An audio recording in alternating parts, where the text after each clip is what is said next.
दोस्तों शायद आपने एक नाम सुना ही होगा, जेफरीन एप्स्टीन। एक ऐसा नाम जो सिर्फ एक आदमी का नहीं बल्कि पूरी सिस्टम की कमजोरी का निशाना बन गया। दौलत, पावर, जेल और फिर अचानक मौत। लेकिन सवाल ये नहीं कि जेफरी कौन था, सवाल ये है कि क्यों इल्ज़ामों के बावजूद वो सालों तक आज़ाद घूमता रहा। क्यों उसकी मौत के बाद भी उसका केस जिंदा है। आखिर 2025 में मुलजिम कोर्ट क्यों जा रहे हैं अपनी फाइल्स को दोबारा खुलवाने के लिए। और सबसे बड़ा सवाल, क्या सच में जेफरी के पास एक लिस्ट थी जिसमें दुनिया के सबसे ताकतवर लोगों के नाम थे। तो चलो शुरू करते हैं और जानते हैं शुरू से लेकर आज तक के सारे सच। जेफरीन एप्स्टीन की पैदाइश 20 जनवरी 1953 को ब्रुकलिन, न्यूयॉर्क में हुई थी। उसकी फैमिली मिडिल क्लास थी। जेफरीन के वालिद छोटी मोटी नौकरियां करते थे और उसकी वालिदा हाउसवाइफ थी। जेफरी का बचपन सी गेट आइलैंड में गुजरा। पढ़ने में जेफरी अच्छा था, खासकर साइंस और मैथ्स में। जेफरी लिफायट हाई स्कूल से पढ़ा, फिर कॉपर यूनियन कॉलेज गया, लेकिन वहां से उसने ग्रेजुएशन नहीं की और उसके बाद उसने न्यूयॉर्क यूनिवर्सिटी को छोड़ दिया। यहाँ पर दोस्तों एक इंटरेस्टिंग बात यह है, जेफरी जो आगे चलकर एक बिलियनियर बन गया, लेकिन असल में उसके पास एक डिग्री भी नहीं, लेकिन उसके पास एक चीज थी, पैसे और नंबर्स का दिमाग। अपनी पहली नौकरी जेफरी ने टीचर बनकर शुरू की थी। 1974 में उसने डेल्टन स्कूल न्यूयॉर्क में मैथ्स और फिजिक्स पढ़ानी शुरू की। ये स्कूल अमीरों के बच्चों का था। यहीं से उसने अपने पहले पावरफुल रिश्ते बनाए। लेकिन 1976 में उसको स्टूडेंट्स के साथ गलत बिहेवियर की वजह से स्कूल से निकाल दिया गया और शायद यही था जेफरी की जिंदगी का पहला रेड फ्लैग। उसके बाद जेफरी ने अपना करियर फिनांस में आगे बढ़ाने के लिए बियर स्टीन्स, एक मशहूर इन्वेस्टमेंट बैंक ज्वाइन किया। यहाँ जेफरी का टैलेंट जल्दी समझ आ गया और वो कॉम्प्लेक्स फाइनेंशियल डील्स और अल्ट्रा रिच क्लाइंट्स के साथ काम करने लगा, जो उसके लिए एक नया नेटवर्क और पावर का दरवाजा खोल रहा था। 1980 तक जेफरी कंपनी का लिमिटेड पार्टनर बन चुका था और 1981 में उसने बैंक को यह कहकर छोड़ दिया था कि अब वो अपना खुद का काम करना चाहता है, जिसमें उसके पास खुद का पैसा, खुद की मर्जी और खुद के इख्तियारात हों। 1982 में उसने अपनी खुद की कंपनी बनाई, जेफरी एप्स्टाइन एंड को। ये कंपनी सिर्फ अमीर लोगों के लिए होती थी। अब जेफरी सिर्फ एक आम इंसान नहीं रहा, वो सोशल और पॉलिटिकल सर्कल का हिस्सा बन चुका था, जहां अमीर और पावरफुल लोग एक दूसरे से मिलते थे। जेफरी ने इसके बाद अपनी जिंदगी को एक सोशल गेम बना लिया था। वो अमीर, मशहूर और पावरफुल लोगों के बीच घूमता रहता, अपनी इन्फ्लुएंस और नेटवर्क को एक्सपेंड करता रहता था। बिल क्लिंटन, अमेरिका का फॉर्मर प्रेसिडेंट, जो जेफरी के कुछ सोशल इवेंट्स में शामिल हुए।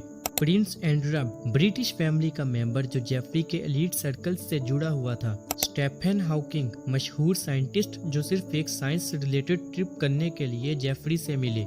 एलोन मस्क, जिनकी जेफरी के साथ एक छोटी सी बिजनेस मीटिंग हुई थी, लेकिन उसके बाद उन्होंने जेफरी से डिस्टेंस बना लिया। और भी कई पॉलिटिशियन, साइंटिस्ट और बिजनेसमैन जेफरी के नेटवर्क का हिस्सा थे। दोस्तों, जेफरी ने अपना प्राइवेट आइसलैंड 1998 में $8 मिलियन में खरीदा। ये आइसलैंड पार्टीज और एक्सक्लूसिव गैदरिंग के लिए मशहूर था, लेकिन कुछ सोर्सेज के मुताबिक यहाँ एजुकेटर्स और साइकोलॉजी के नाम पर यंग गर्ल्स बुलाई जाती थी, जो इलीगल सेक्सुअल एक्ट्स के लिए यूज होती थी। जेफरी की सबसे करीबी साथी का नाम गिस्लीन मैक्सवेल था, जो ब्रिटिश और मीडिया टाइकून रॉबर्ट मैक्सवेल की बेटी थी। वो जेफरी के क्राइम्स में उनकी हेल्प किया करती थी। वो लड़कियों को खुद ढूंढती, बुलाती और फिर जेफरी के साथ उनका मिसयूज करती थी।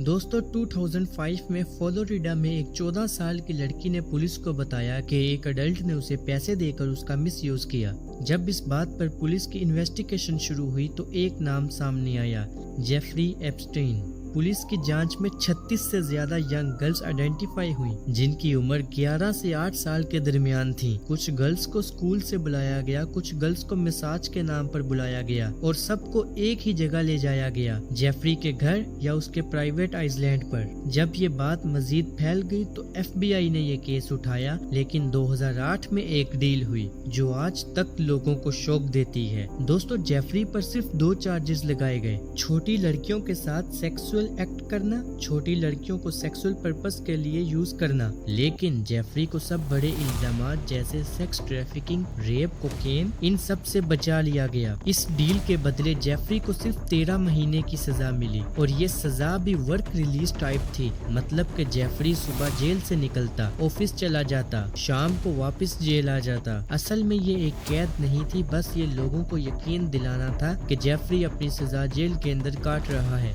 बाद में कोर्ट ने डिक्लेयर किया ये डील इलीगल थी, क्योंकि मुलजिम लड़कियों को और उनके घर वालों को इस डील के बारे में कुछ भी नहीं बताया गया था। 2029 न्यूयॉर्क फेडरल कोर्ट ने जेफरी पर इल्जाम लगाया नौजवान लड़कियों की सेक्स ट्रैफिकिंग, साजिश, इलीगल सेक्सुअल एक्ट्स का। मगर इस बार पहले की तरह कोई डील नहीं थी। जेफरी को गिरफ्तार करके मेट्रोपॉलिटन सेंटर न्यूयॉर्क में रखा गया। 10 अगस्त 2019 की सुबह, इस सुबह जेफरी की डेड बॉडी उस सेल में लटकी हुई मिली। ऑफिशियली मौत को सुसाइड डिक्लेयर कर दिया गया, लेकिन जेफरी की खबर सुनते ही सवाल उठने लगे। सीसीटीवी फुटेज में 8 मिनट का ब्लैकआउट क्यों था? आखिर उसके सेलमेट को उसकी मौत के एक दिन पहले उसके साथ से क्यों ट्रांसफर कर दिया गया? जेल गार्ड्स ने 8 घंटे तक चेक क्यों नहीं किया? दोस्तों, पुलिस की तहकीक में जेफरी के गले पर मुख्तलिफ किस्म के जख्म मिले, जो गला घोंटने के निशान दिखाई देते थे।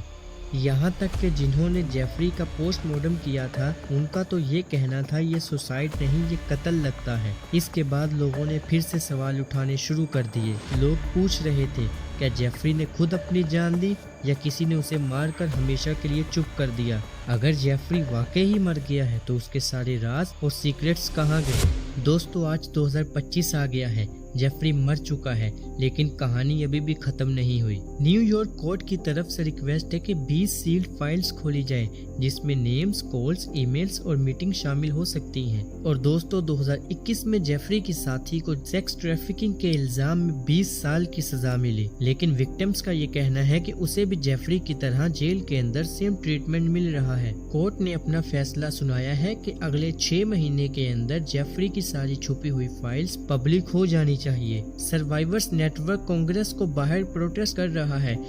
दोस्तों, जेफरी की कहानी सिर्फ एक क्रिमिनल की कहानी नहीं, ये एक सिस्टम की कमजोरी की कहानी है, जहां दौलत और पावर इंसाफ और सच्चाई को दबा सकती है। जहां जेफरी को 2008 में छोड़ दिया गया, वहीं उसको 2019 में दोबारा पकड़ लिया गया और फिर वही जेफरी की लाश सेल के अंदर पड़ी मिली। लेकिन 2025 में भी ये फाइट चल रही है। विक्टिम्स आवाज उठा रहे हैं, मीडिया और जर्नलिस्ट पूरा सच जानने की कोशिश कर रहे हैं और कांग्रेस पर प्रेशर बन रहा है ताकि राज सामने आए।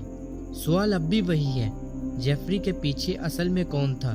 क्या सच में एक सीक्रेट लिस्ट एग्जिस्ट करती थी जिसमें दुनिया के पावरफुल लोगों के नाम थे? और क्या आज भी कुछ लोग सच छुपा रहे हैं? हम नहीं जानते, लेकिन हम जानना चाहते हैं, ये विक्टिम्स का कहना है। अभी के लिए दोस्तों बस इतना ही। अगर आपको ये वीडियो पसंद आई हो, लाइक करें, शेयर करें, कमेंट करें और मिलते हैं अगली वीडियो में। तब तक रखिए अपना ख्याल। खुदा हाफिज।